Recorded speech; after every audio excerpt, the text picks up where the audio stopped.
John. And Rob. Watch shit, talk shit, and most importantly, eat shit. It's special guest Rob Haynes. How are you, Rob?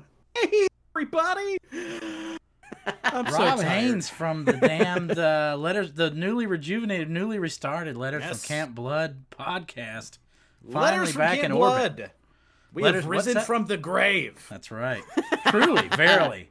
We're very glad that you're back, both as a podcast and as a person, Rob. This is the first time I've seen you since your great sojourn into the, I'm not going to say Great White North. I'm going to say slightly wider, slightly greater North. Can we do Been that? calling it the corn. Yes. That's all there is. It's just corn. I'm into it. That works for me, really. Honestly, what else do you need besides, the good book and some corn and some porn? Amen. Yeah. Yeah. The holy triumvirate. Sometimes you hide the porn inside of the good book. You get a really big Bible, and then you've got your pinup mag inside of it. And then behind the priest pinup mag, you could have like a cutout, and there could be like the corn on the cob instead of like, I don't know, say. Oh yeah, and you're could looking have at it the all. corn. All in one mighty package. What I like to do is I like to hollow out the Bible like I was gonna put a gun in there. Nice. But instead, it's just like a little phone with some porn. Perfect. Aw, that's fun. It's the 21st century. It's like John Wick. Perfect. One thing that we should mention is that the film that we're reviewing ostensibly was Rob's choice. So, Yes. if you did not enjoy Hell Comes to Frogtown, you can blame that man. That, Seems unlikely. that ginger whinger. If you didn't, if you go ahead, Ross. I was gonna say, if you don't enjoy Hell Comes to Frogtown, you're fucking wrong. You're just factually incorrect. That's right, you the listener. You are wrong. We That's like to start off. That's just a recurring by... theme on my show is within the first 5 minutes, me or Josh have to chastise the audience for something they didn't do. Well, that's just how we lash out about our bad parents and bad siblings, et cetera, et cetera. Yeah. But, Rob, we're going to put you on the stand. We're going to let you render the first summary judgment. We're going to make you attempt to summarize the what have you that is Hell Comes to Frogtown. Okay. Let me paint a picture for you. It is the late aughts. I don't know what time the actual movie takes place in, but there has been a nuclear war. Yeah. The opening opens up kind of like, if you ever saw that British like faux documentary Threads that's about nuclear war, kind of wants to be cinema verite and scary, and it tells me like, oh well, we predicted that if a nuclear war ever happened, it'd be 1 or 2 bombs, and everybody would think, oh god, we can't do this, and we'll stop. Oh, no. Went full tilt boogie, destroyed the world, and 10 years in, we have mutant frogs that are treated like second-class citizens. Man-sized mutant frogs. I know not if they're teenage or ninja. But I know that they're scavengers. They're second class. And, after that, Roddy Piper gets involved. He is a war criminal / scavenger who apparently travels the wasteland knocking broads up. We find him. He is knocked up an army general's daughter, and he's sour about it. He's not happy. No. William Smith's daughter, I believe, right? I believe so, yes. So he's captured for that, and then given over to a company like a private contractor called MedTech, whose job it is to, after the nuclear bombs went off, everybody became sterile, except for a handful of people. So now his job is to go with MedTech to go on secret missions where, in this case, the mission of the movie is they're going to rescue a bunch of captured fertile females from Frogtown, the frog stronghold. Yeah. Their version of Bartertown from Yes, absolutely. from one of the post-apocalyptics. There's no Thunderdome, but there's a bunch of frogs. So they have to go in there. Their mission is to rescue these women, or if they can't rescue them, just fuck them right there. Like, that's the only reason he's brought along, is just in case they can't rescue them, he's to impregnate them while they're still in captivity. Yeah, it is true. Of course, he falls in love with his handler, like every good movie. There's a boondoggle. They have to. There's a scheme that has to be hatched to rescue the ladies. Then they do, and you know, all is well. Yeah. Fascinating, Rob. That was about as succinct a description as you could find. I'm surprised you didn't just come out and say that this movie is an inspiration and a prophecy. Because not only did we see, sure, is it a Mad Max ripoff? Absolutely. But you know what else it is? The direct inspiration for Mad Max Fury Road, quite clearly. Oh, absolutely. We have a harem of brides, of fertile brides. Come on. Meets John Carpenter's Escape from L.A. Yeah. But there's frogs. It is a strange, incredible film. No porn remake needed, although it would be Frog Pussy would be an amazing porn title. Oh, yeah. But no porn remake made it. Your partner is actually in our Twitch chat. Your partner, Josh Lewis from Letter from Camp Blood, is actually in the Twitch chat, and he says, this is the longest he's ever heard Rob talk without bringing up something about a dick or a vagina. So well met, Rob. Don't get me wrong. Coming to a theater near you. It is implied, though. I mean, he has to impregnate women with his penis, I'm guessing. Yeah, they don't show it. He was talking about both penises and vaginas. Yes. Mm-hmm. So unless he's got really good aim. What they do is kind of like in every sci-fi prison movie where they have the Suicide Squad bomb in the neck. He's got it on his junk. Yes. He's got it downstairs. Yeah. This is essentially the Rutger Hauer movie where he has the bomb on his neck. Yes. But instead of Rutger Hauer, we get Roddy Piper, and Roddy Piper has to impregnate everyone instead of kill everyone. Yeah. Oh, yes, and frogs. And frogs. and frogs. People. And he's the legend, and I don't know how much of this is Roddy Piper, the producer taking care of Roddy Piper, the actor taking care of Roddy Piper, the man. But his character arc is that he's this legendary Lothario. Yes. Mm-hmm. And everybody wants to bang him because he's so good at it. Yeah. Including the frog women. Right. Yes. They want a piece too. Yeah, They've he heard. definitely gives off serious froggy pheromones. Yes. Because the frog women seem to have more, seem to get froggier for him than even Sandal Bergman and, what was her name? Cease Verrett? Yeah, I've never heard it said out loud. I've only seen it in the credits. Yeah, well, I've only seen her in this, and then one of the worst movies ever made, 1986 exploitation film called Silk, where she plays a rogue Miami detective. Woof. It is unwatchable. It's like you would need the likes of Joe Bob, Count Floyd, and the greatest orders of our time in between. Svengoolie? Every 7 minutes you'd need them to make it watchable. Couldn't get through it. Maybe the worst film I've ever seen. But gotta say, a very good actress and good looking naked lady. Oh, yes. And she did step up where Sandal Bergman failed us. Because I don't know if you know this, Sean. Sandal Bergman was supposed to be nude for the entire Dance of Death scene. What? I'm pretty sure that's why she was hired. And then she, on the day of the scene, I guess, looking around, seeing men surrounded by frogmen, she was probably like, I'm not doing this. This is creeping me out. This has been strange enough. This is really throttling my lady boner. I believe I'll be keeping the clothes on. Right. Yeah, when I saw Sentinella, that is, I don't know how to say her real name, so I'll just say Sentinella, her character name. No, it's Sentinella, which is half a step away from one of those candles that gets rid of bugs. Exactly, yeah. The original Imperator Furiosa. Yes. Oh yeah, she's totally badass. But I saw her, and she was badass, and she was super cool 80s hot with like slick back hair, badass lady, and I was like, well, certainly this lady has been in hundreds of movies because she's a striking presence and she seems genuinely badass. And then I was like, oh, I guess she's been in a bunch of weird shit, but nothing good. She's been on single episodes of Law and Order and X-Files, and that's it. Well, it appears that Roddy Piper was trying to make his first movie without Meg Foster.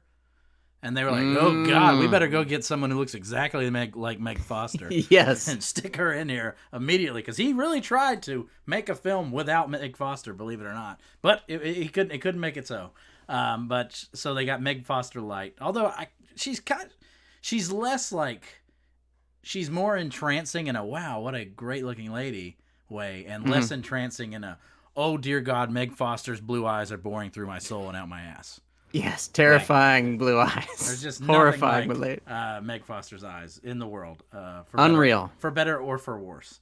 While we're talking about the ladies of this film, I did find it strange. And I've seen this movie probably a dozen times in my life. I watched it last night, and I watched it maybe a month ago before I even knew this podcast was going to happen. And it really wasn't until I was taking notes last night that I realized, like, it's post-apocalypse, but for some reason, all the female characters are wearing, like, the sexy time stripper version of whatever work uniform they have. Yes. Like, it's sexy nurse, sexy soldier, sexy frog lady. Hot frog lady with fishnets. Yes. Yeah, they're all super sexed up. Yeah. I mean, that's how you make a movie. It's 86, 88. That's how you make a movie. And, this is Hell Comes to Frogtown. Let's go ahead and get canceled, boys. Let's talk about Let's talk about Sandal Bergman, because Sandal Bergman, to me, I know we're not supposed to judge actresses by their physical attributes, but she just has insane, crazy lady eyes that make me uncomfortable, no matter how hot she is from the neck down. She do, but I'm kind of into it. Right. Okay. Yeah. It's a taste thing, but for me, like, I cannot buy her. Like, early on when she's like kind of like scary nurse that I think is gonna stab someone in the eye with a hypodermic needle, totally buy it. But as soon as she's supposed to be like the woman who soothes the beast within Roddy Piper, don't buy it completely. Especially with a Centinela right there. Come on. Oh yeah. But furthermore, we haven't talked about how this film is the prophecy, with MedTech being the Amazon of the future that just controls the world. Yeah. There are no nation states, only corporations and bizarre Republican frog towns.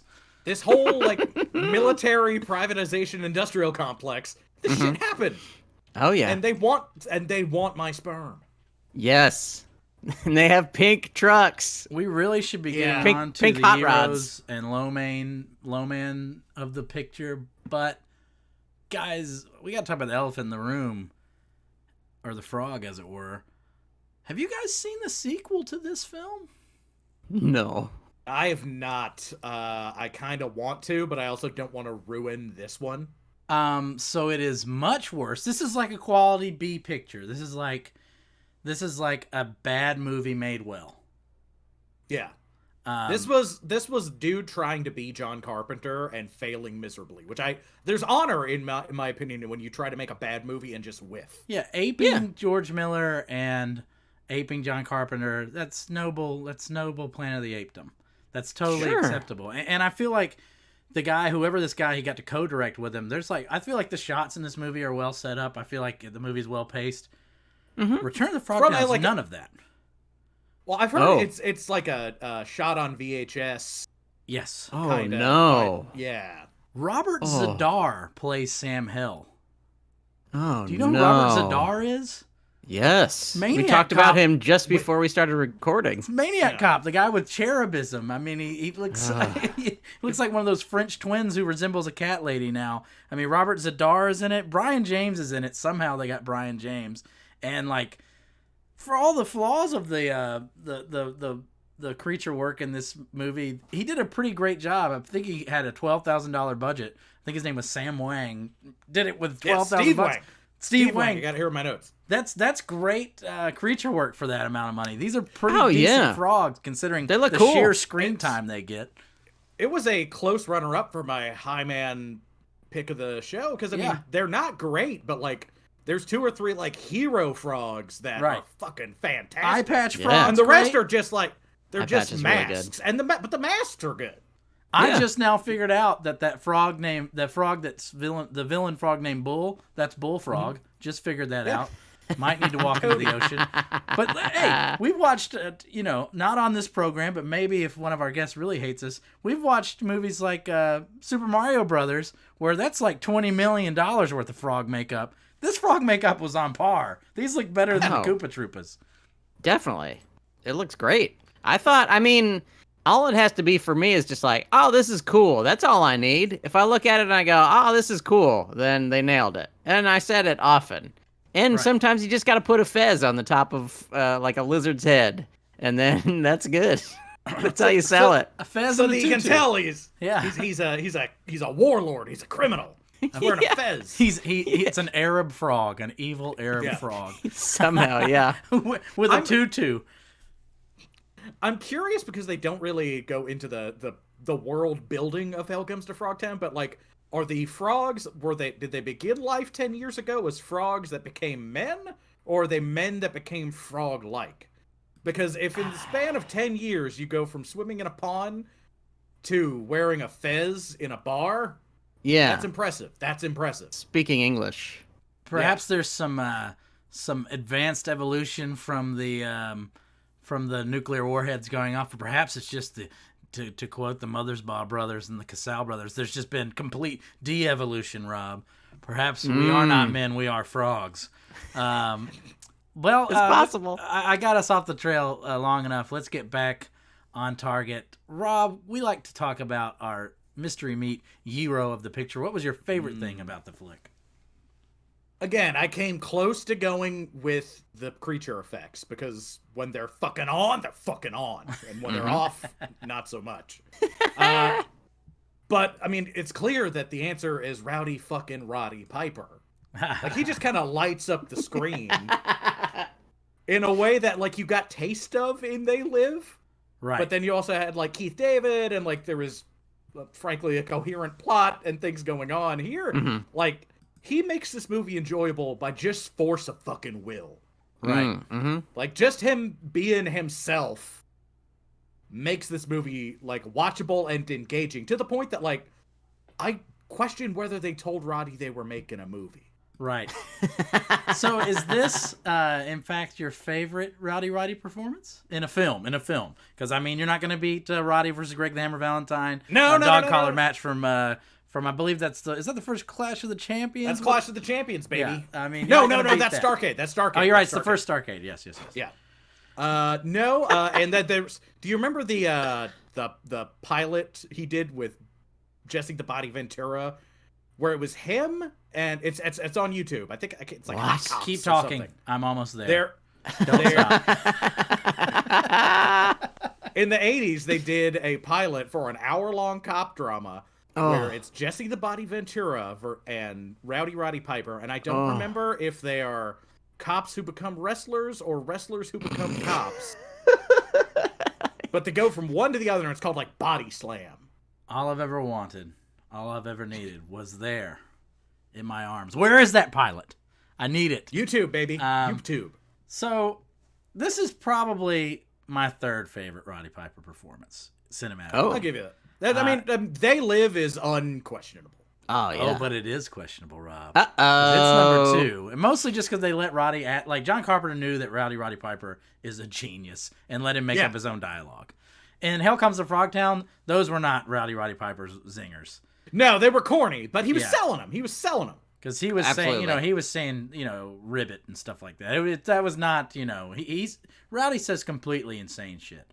There's a film called Immortal Combat, where it's Roddy Piper and Sonny Chiba as cops. Whoa. Fighting. They're basically fighting the Highlanders. They're fighting immortal warriors who can only be killed by burning their heads off.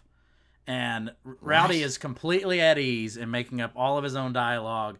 And Sonny Chiba, so the fight scenes are actually awesome. It's also hilarious because Sonny Chiba has not yet learned English yet. Nice. But is definitely making an attempt to phonetically say his dialogue. Ooh. So this movie hits on every level. And it's a pretty much flawless Roddy Piper performance. And it, of course, stars Meg Foster. So we all good in the hood. That's my favorite Roddy Piper performance. My favorite thing about this movie, Hell Comes to Frogtown, however, is the appearance of the immortal and the essential apocalyptic villain, William Smith, who's in a ton of apocalyptic movies and is always perfect. And really, they needed more of him in this picture. We needed more William Smith. We needed there should have been less frog stuff, because honestly, we didn't need to see the frogs as much and as often as we did. We needed more William Smith. That's the ultimate warrior. That's the guy we need. I mean, this guy's gone toe-to-toe with Philo Badeau and his orangutans. This is a guy that we need to watch. I mean, he owns the screen anytime he's on it. And he's like a perfect foil for Roddy Piper. We really could have used we'll get to more of it, but the good thing was that he was there at all. But Sean, that's enough of my hero. What's yours? Okay. As usual, I have like 1,000, but my main one, the title just kicks ass. I was like, Hell Comes to Frogtown. I don't know what the fuck that means. That means Sam Hell is visiting Frogtown to that's the thing. Every single person. That's the thing that is so surprising. Because you think, when I hear Hell Comes to Frogtown, I think, oh man, Frogtown's about to get fucked up by hell itself. Right. Not a man named Sam. Because what in the Sam Hell? There's just a wanted poster that says "Wanted Sam Hell," and I was like, "What the fuck?" There's like there's 16 jokes built in just into the title, most of which are not even you can't even decipher. Which that's the sign of a real flop. But I like it. what I love about the title is it's got like it sounds like an evil version of like those 1930s and 20s road trip movies, like The Road to San Jose. Hell Comes to Frogtown. Starring Bing Crosby and Roddy Piper. If we could stick Roddy Piper in movies that come out now, what flicks would you stick him in? I would ask the Twitch chat this, and Twitch chat, feel free to chime in amongst each other. I turned Twitch off because I think it was slowing down my stream. Maybe not, maybe so. I'm going to figure this out eventually. But if you guys could cast Roddy Piper in a movie that came out in the last 10 years, what picture do you think he could have saved?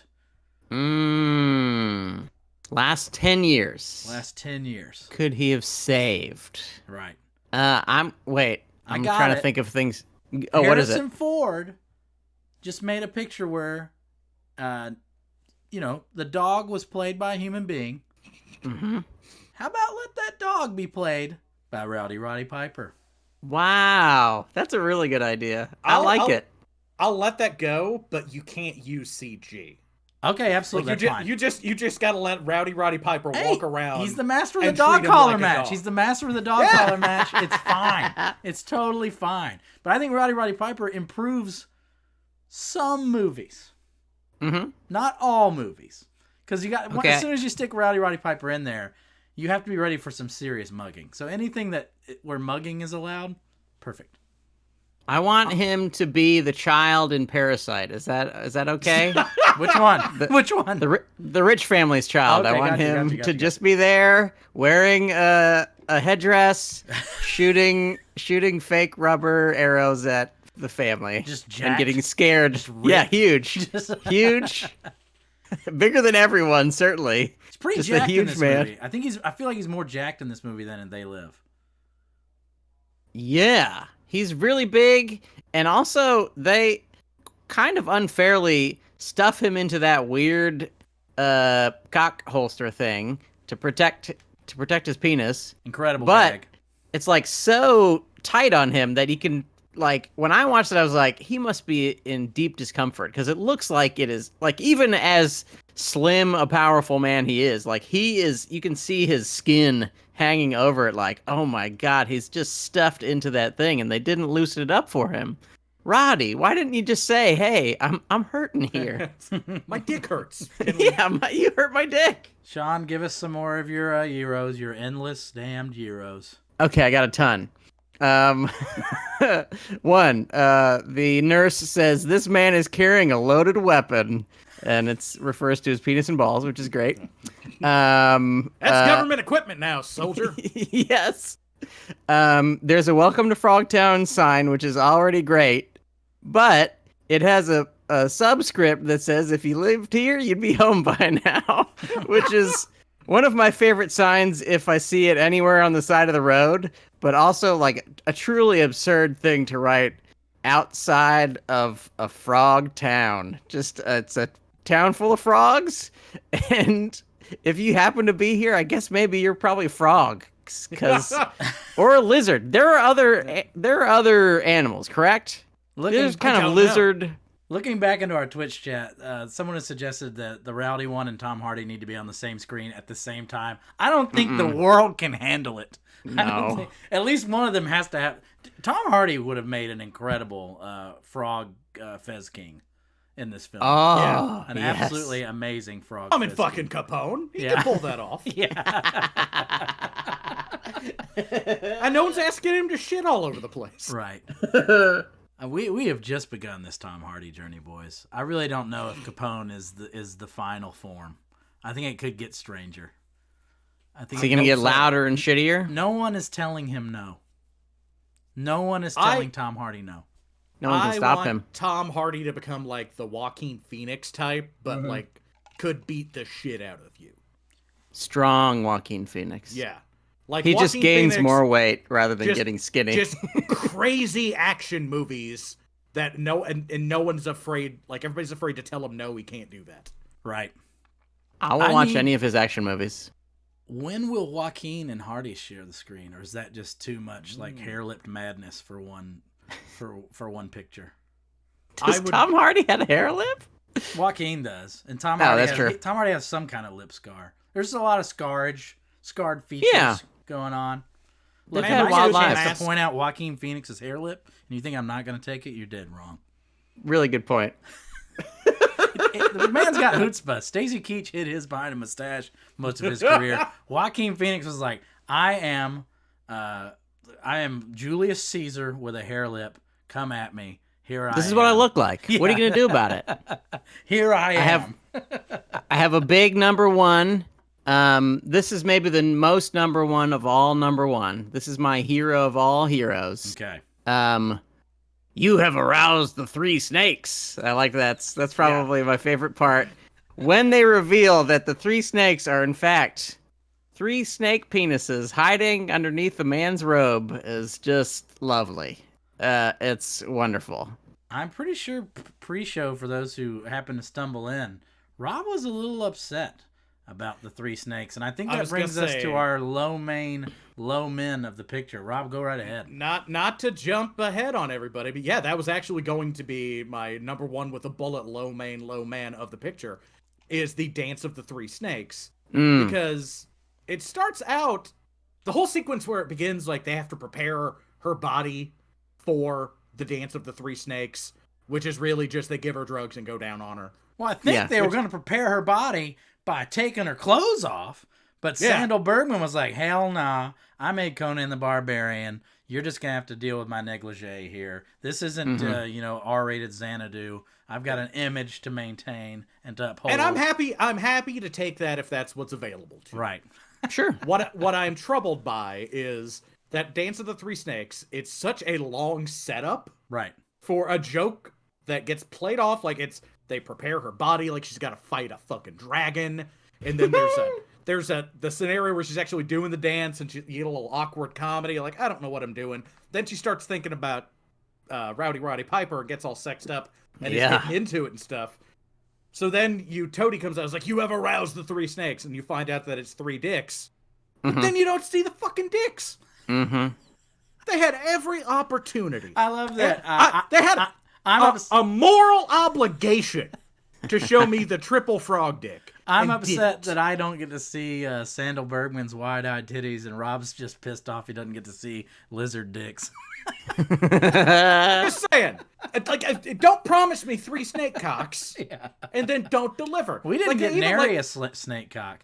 And you know what? Honestly, if we're going to die on this hill, we should have gotten to see what was under that chastity belt of Roddy Piper's. Yes, we needed to know what kind of heat he was packing. We needed to have a scene where there was a bomb wrapped around Dong. That's just unfair. Not progressive at all. Shame on you.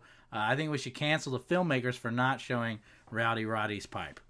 I would like to imagine that underneath there, it's not like anything massive. Right? It's like a vanilla Tootsie Roll. That But would like just word of mouth has gotten around. It would be the greatest nerd picture of all time if it would just validate our tiny dongs for us. If it would just show that the greatest Lothario in Frogpocalypse Town is actually a poorly hung incel like us. By George. I mean, maybe that it would is be refreshing.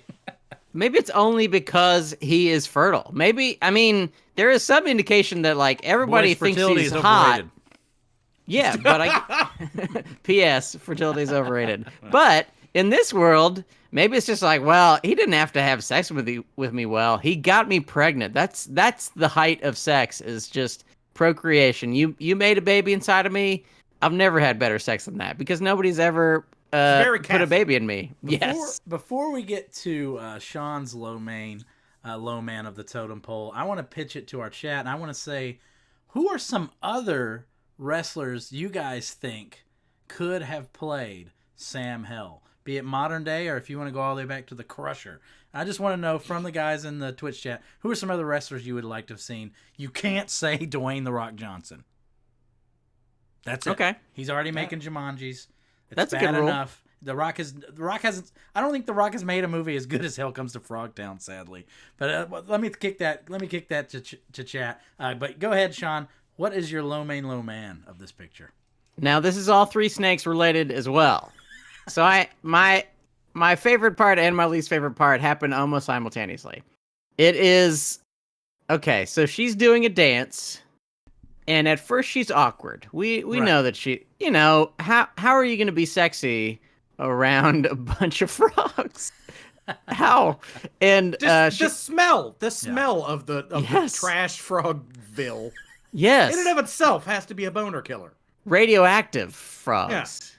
But then she turns it on into a quote unquote sexy dance. Right. But the sexy dance is no sexier than the non-sexy dance. It never gets to sexy. And then the lizard man or frog man or whatever he is, I don't want to judge. He says, "Wow." That's the fact that he responds to her dancing by being sexed up is just like weird. It's just, I mean, I can suspend my disbelief for a lot of different things, Right. but not for this. As much as I love him having 3 snake boners, just the fact that he is like so sexed up by just like a really weird modern dance is, I don't get it. Right. Well, I'll stay on this triple snake dick train. My issue with this film is that you have Roddy Piper. Mm-hmm. Let the man talk. The greatest talker in the history of wrestling. Let the man talk. Let him play with his lines. There's no way you get out of that snake dick scene without Roddy Piper bringing up a horny toad joke. There's no way that we don't have some of the strangest one-liners in movie history when Roddy Piper is given a town full of frog pussy to fuck. This is we would have gotten the likes of "I've come here to chew bubble gum and kick ass" ad infinitum in this film, and we don't get any of that. There's nary a one-liner in the entire picture, so I think he's totally fine. He's good in the movie, good fight scenes, because you can tell that's where they got to use some of his talents, but we didn't really get to hear any of the Rowdy One's great lines. It just kind of kills me a little bit. It's a little disappointing when I go back. I like Rob, I've seen this movie a lot, but I always end up being like, you know what, it's not as Rowdy. Roddy Piper's near and dear to my heart. I travel with, some people keep their keys in the flap above theirs. Well, mine's got a little slot to put a picture of your kid or whatever. Or probably it's actually for your like registration. I just keep a wrestling card of Roddy Piper there. So wow. He's always close to me, so I feel like I know like the a man. little St. Christopher medal. Oh, yeah, that's right. But He's it's just protecting not you. enough. Not enough rowdy goodness for me. I oddly enough have a Roddy Piper / Hell Comes to Frogtown story. Oh. A few years ago, I went to go see a Ring of Honor wrestling show, and it was the first time they had been in Nashville since they'd been on television. So they're trying to draw a house. So what do you do in that scenario? You hire Roddy Piper to come sign autographs before the show. He's not wrestling, he's just showing up. And I feel bad for this. If you're a wrestling fan, there was a guy named AJ Styles who is currently in WWE. Oh, sure. Very talented fella. Super Republican. So the gay community. Sorry, that's very inside baseball or inside wrestling there, Sean. Sorry. He doesn't like them. He's not a fan. No. I can picture that. It's the wrestling community very problematic. Yeah. Oh, weird. Huh. But so it's the two big draws for the show are it's Roddy Piper signing autographs, and then AJ Styles has just left another big company to come to Ring of Honor, so it's his first show. So he's also signing autographs and selling shit before the show. And the Roddy Piper line is through the entire building, out the door, and wrapped around the building. You're damn right it is. That's the guy who busted Jimmy Snuka in the head with a coconut. 10 feet across the table from him, sitting there like a fucking... Like Virgil. Like Virgil. He was sadder. Like Virgil. He was sadder. Is AJ Styles, who's got the biggest table of merch I have ever seen. He's got like 4 or 5 shirts. He's got fucking wristbands. He's got the stupid gloves. He's got everything. Jesus fish. And there was... Yeah. He had one of the shirts was vaguely Christian. Yeah, of course. I can't remember what exactly. But so everybody that is getting close to the Roddy Piper line is also de facto just staring at AJ Styles talking to nobody. Oh, boy. To the point that, like, children would, like, they'll get bored and they'll start going over to his table. So he's talking to the kids and slowly, like, so do you want to buy a little rubber bracelet, little girl? Huh? I'm so hungry. So we're pretty late in the line. We're, like, the last 2 or 3 guys. And we were there for, like, an hour. And it finally gets to be, it's me and my brother. It's our turn to pay our $20 to meet Roddy Piper. And for that $20, you get a picture made, and you also you can either, some people brought their own shit to have signed. I opted. I did not bring it. I did not have any Roddy Piper merch, but he has a display of 8x10s, stack of wrestling 8x10s, a handful of They Live 8x10s, and then one lone single solitary 8x10 of the Hell Comes to Frogtown poster. So I pick that up. Of course. And I hand it to him. And he proceeds to spend the next 10 minutes talking to me and my brother about Hell Comes to Frogtown and why it's the only movie he was afraid to let his wife watch, and how he has had that last 8x10 going from show to convention to show for 4 years. Incredible. What? 4 years? He just, like, he stacks them all up and puts them in a fucking binder or whatever when he's done, and he's just had one left that and he you bought won't it. throw away. And I bought it. That's right. You goddamn right you did. That's but beautiful. He was the nicest guy on the fucking planet. It's very rare that, like, I pay money to meet somebody. Right. Sure. And even rarer that they seem like they give any kind of a shit. Roddy Piper genuinely felt like he was more excited to meet me and my brother than we were to meet him. Well, you bought the Hell Comes to Frogtown picture. He's got to know what's going on in your mind. It's like, you've taken this albatross off of my neck. I don't have to look at this on my table for another 4 fucking years. I mean, I get it. You don't want to show your wife the movie where you have sex with every mammal and amphibian left to impregnate that there is. Yeah.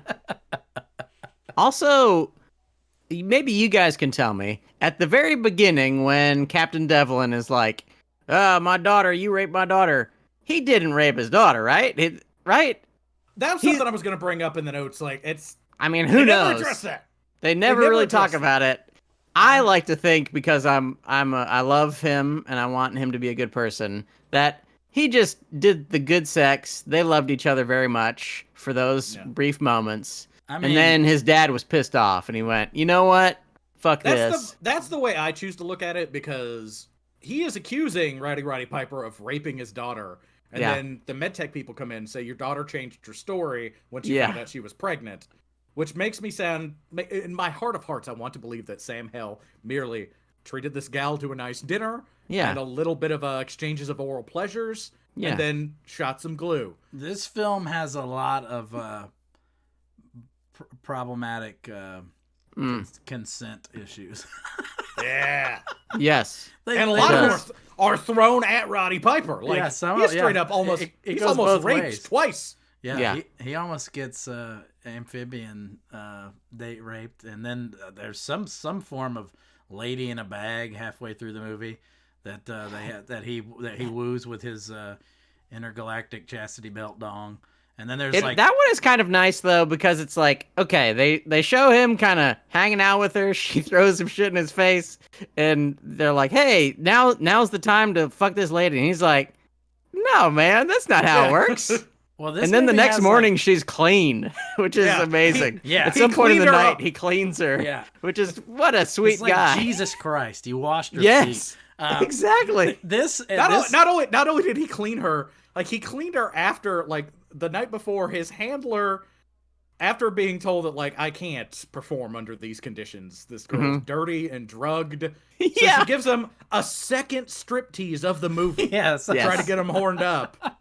Maybe that's why she wouldn't get nude. She's like, I have striptease twice. I'm not removing my top. I'm not doing it in front of all these frogmen. This isn't happening. I was in Xanadu. I'll give you 3 stripteases or 1 titty shot. It's your I have choice. danced for Bob Fosse. I do not need to dance for you, Donald Jackson or what have you. Furthermore, we were talking about this movie has a weird, outdated notion of sex that reminds me. This movie reminds me of Married with Children for a number of reasons. First of all, Sandal Bergman kind of looks like Katie Seagal in the face. Second of all, there's a real like Al Bundy doesn't want to have sex with Peg, which no one ever understood or believed. And for some reason, Roddy Piper does not want to have sex with this harem of white women. Yes. Not believable. He's like, and you gotta remember, I mostly saw this movie as a young child, or youngish, like a teen. So I was very confused by all this. Very confused. Well, what I don't understand was the scene where like she Sandal Bergman does the sexy time dance and sees that he's not into it. Yeah. And gets real sad. She gets sad. So to make her happy, he fucks the other girl. Yep. While she watches. I mean, that's what true love is about. I guess. I've done some weird power exchange shit in my personal life, but that is up there. That's up there. I wonder what Rob's safe word is.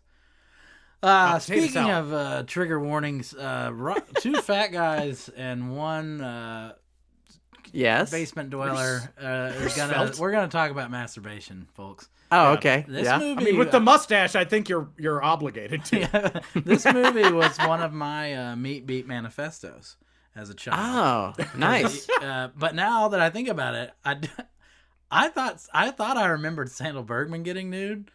It was all this Cease Verrett. That was the scene for me. That's gorgeous. That was one of those. Does Sandal Bergman get naked in Conan the Barbarian? I feel like I've seen her naked in something. Did I make this up? I don't remember. I think she just gets close to naked in just about everything. But is this a mammary Mandela effect? Is this have I gaslit myself concerning Sandal Bergman's breasts for 20 years? I think I might have. I think you did. Yeah. Well, we got some good notes from the chat actually. Someone did say The Rock, but then they apologized and said Sergeant Slaughter would have made a good Sam Hill. Which, I mean, yeah. That is an amazing answer. Just imagine that. And really, by getting Robert Zadar, they got that chin to play Sam Hill in the next picture. So you're not far off. Your co-host throws out Jimmy Superfly Snuka or Scott Steiner. I personally would lobby for Scott Steiner to do anything he wants on Celluloid. Yeah. Great to listen to him talk. Of the 2, I'd pick the one that's not a murderer. Right. Oh, which one is a murderer? Is Snuka a murderer? Snuka might have killed a lady. Yeah, they think he murdered his girlfriend. They I think they indicted him at age like 78, and then he swiftly died.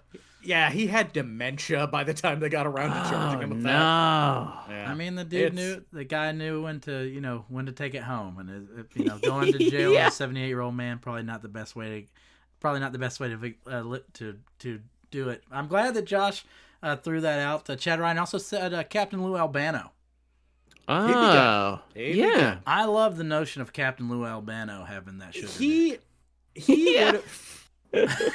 Captain Lou would have been good for that minor buddy he finds. Oh, sure. Like I see Oh, Captain Lou is yeah. like It's played by the Rory second Calhoun. banana. Rory Yeah. Calhoun, the old Western star. Man, he must have been on hard times. He goes from starring in Sergio Leone biblical epics to Hell Comes to Frogtown. Well, what is it? What Western is he in? He's in the I think he's in the Colossus of Rhodes. He was like the first. He was like the first movie star that Sergio Leone worked with. Interesting. Yeah, I mean, he was, I guess he's making Italian flicks. He's used to kind of slumming it, but it's still funny to see him. And boy, he sounded like he has lived life. Yeah, he sounded like that. I say that your show is the smarter version of my show because that's a reference I never would have gotten or made. But like, if he showed his dick in a fucking VHS only film, yeah, I'd love to pretend that we're in rarefied air, but then again, your co-host Josh is going to be watching Cliffhanger next week with us, so I can't pretend that we're going to be watching, Wild Strawberries or any shit like that. So, ooh, we should watch Wild version Strawberries. of your podcast, Rob, maybe you guys should go back into sabbatical. But I think that about does Wrap it up. We're done. That does it for our show. Rob, tell them where they can find you online. You can find me personally. I'm at Rob Haynes, ROBHAYNES. Instagram, Twitter, and all that other horseshit. Please, if you like this particular brand of dick jokery, we talk about horror movies, and we've had exploitation, that type of stuff. The newly relaunched Letters from Camp Blood. You can get all the info at campbloodpod.com. All the social media links and all that good shit is available at campbloodletters.com. Fuck yeah. And if you really want to find Food Court, which I bet you do, I mean, you're listening to it or watching it right now, so you probably for some reason, want to, I don't know, engage with it more. But if you're only listening, you can find us at twitch.tv/Food Court Movie Podcast, because we do this show live now, and we get at least 4 or 5 ding-dongs in there yucking it up with us, and you can look at our weird mugs in various shades of streamer hell. But we also have an Instagram. What's that, Sean? It is Food Court Movie Podcast, and our Twitter is @FoodCourtCast, and that's pretty much. I mean, we're on Facebook, but nobody uses Facebook. It's weird. It's like we got our first ping off of Facebook since we returned yesterday, and I was like, "Fuck! I completely forgot about this." Yes. I did not know this was a community still. Forgetting about Facebook is a good day. That's a life hack right there. It's dark. It's dark there. It's really dark. Yeah. I mean, Twitter is incredibly dark, but something about Facebook, it seems like cheery but dark, which is Twitter is a worse. nightmarish echo chamber. Facebook is used to rig elections. I don't, there's yes. There's a certain level of ominousness to Facebook that not even my dark heart can handle anymore. And before we get any further down this rabbit hole, I'm going to go ahead and say bon appetit. Tune in next week. Josh Lewis will be back with us, and we're going to watch that seminal film Cliffhanger, in the words of John Lithgow, Sacrifice.